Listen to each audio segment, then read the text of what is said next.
कफ़ारा ड्रामे की अगली किस्त में आप देखेंगे कि सलमान ने एक तीर से दो शिकार किए। एक तरफ किरण से बदला ले लिया और दूसरी तरफ मामू को भी पुलिस के हवाले करवा दिया और फिर पुलिस समेत इन सबको उस कोठी में पहुंचा दिया जहां कबीर किरण को धोखे से लेकर गया था। अब इनकी किस्मत अच्छी थी कि सलार भी वहीं पर मौजूद था और पुलिस वालों को धमकाकर अपने ससुर और साली को जेल जाने से बचा लेता है। इनको लेकर घर पहुंचता है। शौकत साहब और किरण को एक साथ देखकर शाहिदा बेगम हैरान होती हैं। ऐसे में किरण का हुलिया इन्हें परेशान करता है। ये किसके कपड़े पहन रखे हैं तुमने? घर से तो कोई और पहन कर गई थी तुम। किरण कहती है घर से तो मैं इज्जत से निकली थी, लेकिन शाहिदा बेगम को कुछ समझ नहीं आ रही। ऐसे में शौकत साहब रख के इसके मुंह पर थप्पड़ मारते हैं। इज्जत ये देखकर शाहिदा बेगम परेशान, आप इस पर हाथ क्यों उठा रहे हैं? सलार भी इनको रोकता है, आप हाथ तो ना उठाइए, इसका क्या कसूर है इस सब में? शाहिदा बेगम किसी गैर के सामने अपने घर के मसले नहीं लाना चाहती, इसलिए सलार से कहती हैं, तुम तो जाओ यहाँ से, तुम क्या कर रहे हो यहाँ पर? हम पहले ही बहुत परेशान हैं। जिस पर शौकत साहब चिल्लाते हैं, बजाय एहसानमंद होने के तुम इसे यहाँ से निकाल रही हो। अरे तुम्हारी बेटी को बचा कर लाया है, वरना मैं और किरण दोनों आज हवालात में बंद होते। शाहिदा बेगम तो मुंह पर हाथ रखकर चीखती हैं, ये क्या कह रहे हैं आप?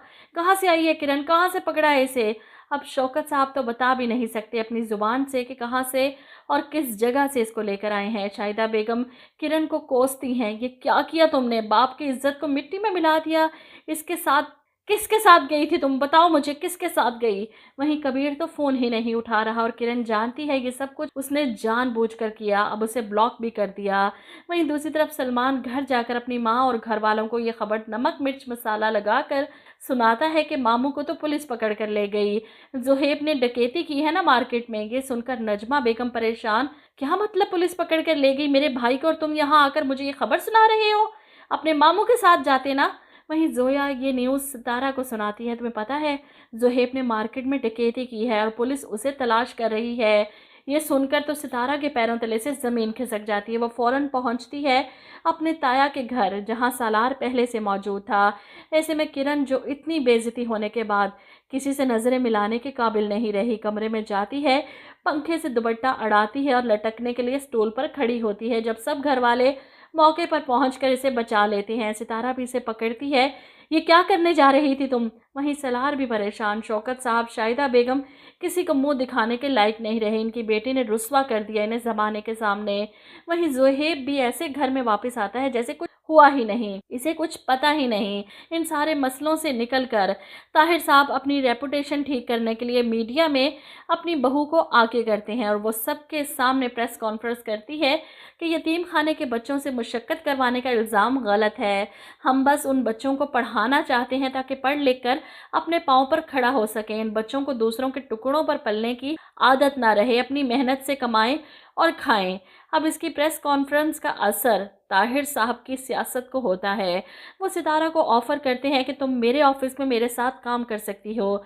ये बात जब सलार को पता चलती है तो वह नाराज़ होता है सितारा पर, लेकिन सितारा इस बात का भी गलत मतलब निकालती है।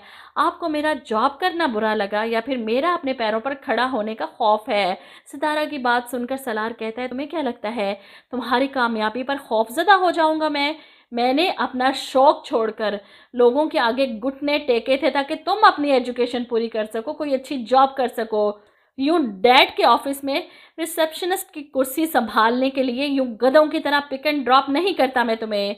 वहीं ताहिर साहब अपने कमरे से इनकी बातें सुनकर निकलते हैं और सितारा को तसल्ली देते हैं, कोई बात नहीं, मान जाएगा, ठीक हो जाएगा, लेकिन तुम अपने फैसले से पीछे मत हटना। सितारा का इनके साथ होना इन्हें फ़ायदा देगा, चाहे इससे सितारा और सलार के रिलेशनशिप में दरार पड़ जाए, इन्हें कोई फ़र्क नहीं पड़ता। लेकिन सितारा वाकई में परेशान हो जाती है सलार की नाराज़गी देखकर। इधर कासिम अपनी दादों से कहता है कि मिलवाने लेकर गया था मैं निम्मी को उसकी माँ से, और वो चाहती हैं कि मैं किसी अच्छे से दिमागी डॉक्टर को दिखाऊं, इसका इलाज करवाऊं, और अब आप कह रही हैं कि मैं उसे उसके घर छोड़ आऊं। ऐसा किया तो वो क्या कहेंगी कि मैं इससे शादी करके क्यों लाया था? जिस पर खाला भी कहती हैं, अरे बता दो ना, शादी करके सिर्फ इसलिए लाए थे ताकि नजमा की नाक में नकेल डाल सको, वरना मुझे भी अच्छी तरह से पता है बच्चे तुम्हें कितना लगाव है उस निम्मी से।